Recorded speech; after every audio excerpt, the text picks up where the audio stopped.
and welcome back to my channel. I'm Ashley and you are watching The Rural Companion.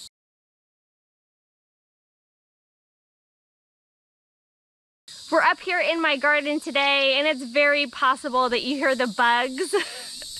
You probably are going to hear our two roosters crowing to each other. They are in separate pens and trying to see who can get the loudest crow.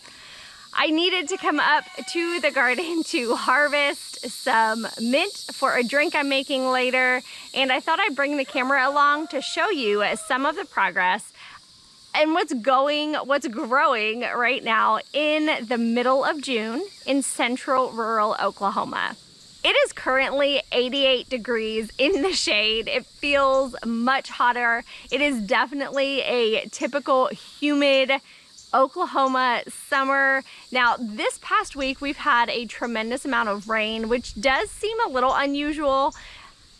You know, I've learned living in this part of Oklahoma not to figure out what is usual, because every year something different seems to happen.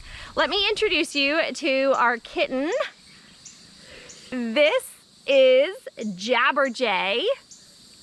And he actually is from the original two cats that we've had here on our property. He is a great grandson. I'm not even sure, but it is really cool because we are still carrying that legacy on of those first two cats that we've had, and hopefully he will last here on our property for some time. We do have blue heelers, and for whatever reason, blue heelers and kittens don't seem to mix.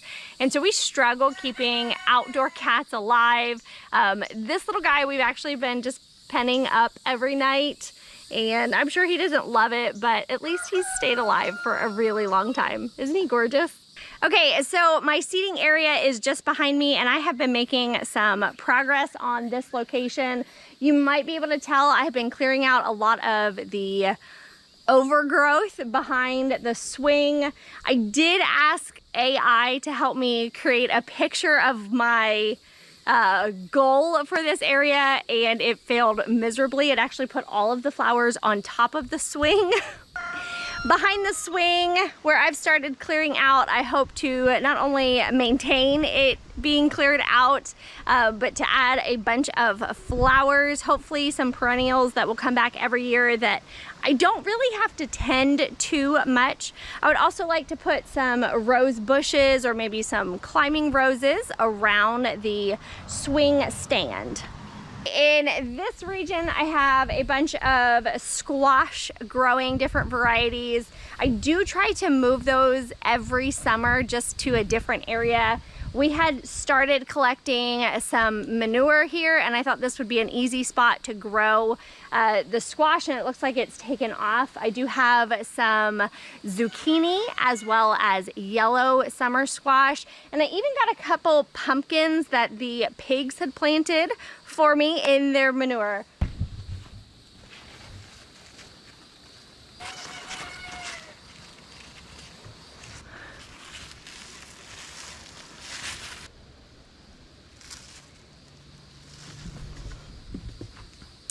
Okay, and as you can tell, actually a lot of those yellow squash are ready to be picked. I am not going to harvest them now just because I'm not ready to deal with them just yet. And hopefully tomorrow I'll get out here and pick some more produce from the garden. Okay, it doesn't last long out here. It gets really sweaty really fast, but I do have several fruit trees, and the elderberry population that I have is growing and thriving tremendously. You can watch a video about my elderberries right over here. We went to a local elderberry farm and bought 6 plants, and it has erupted in my garden. The farmer did say plant it in a space that you don't mind taking over, and well, I put it here thinking I could control it and I should have known better. Can you see the elderberries?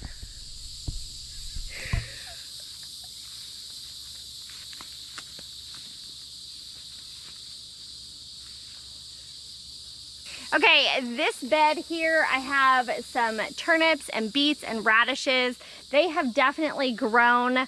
I started them probably March or so. I've harvested a bunch and I still have more to harvest. And then I've also let the radishes, some of them go to seed, just so that I can have more seeds to plant.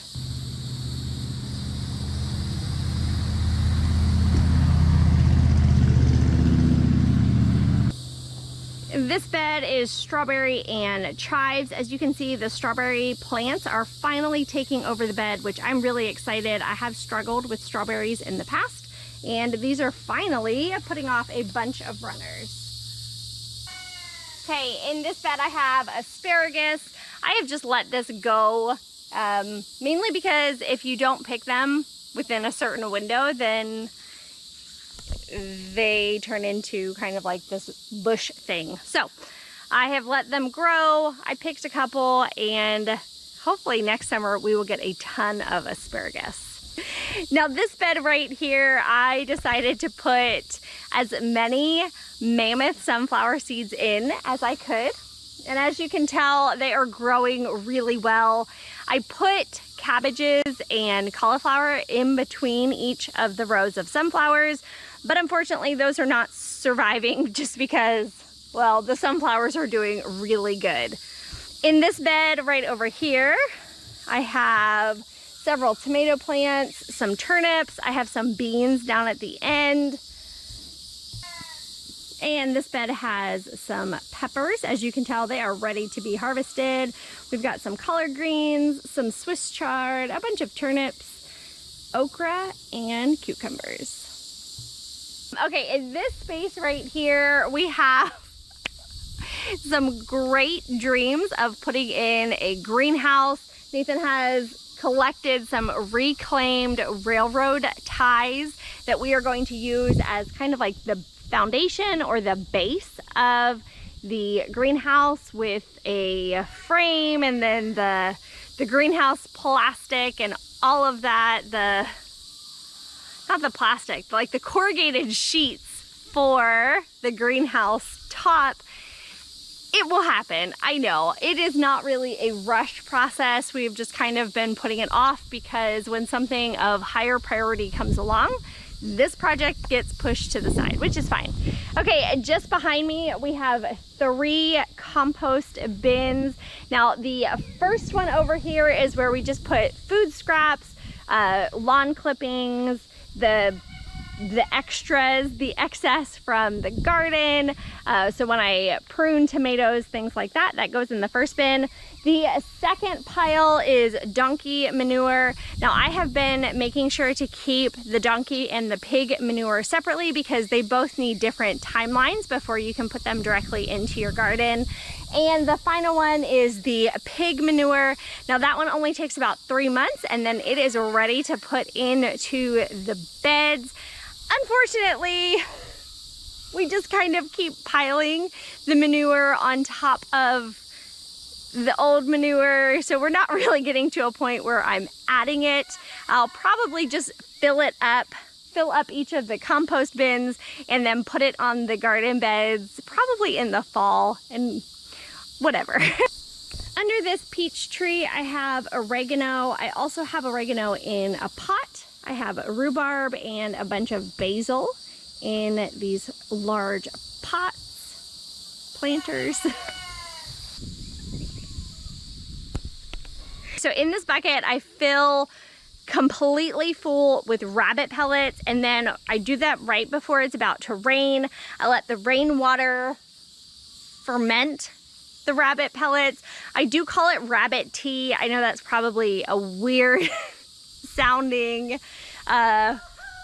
product, but I use this directly on my garden. Now rabbit pellets can go right into your garden beds. You don't even need to let it decompose or anything like that. However, I like to make this fermented rabbit tea, if you will, to pour as a liquid fertilizer onto my established plants. And I have seen tremendous success from it over the past several years that I have used it. It's an extra step that's probably a little unnecessary, but I enjoy it, so we use it. Okay, and under this apple tree is the mint that I am here to collect.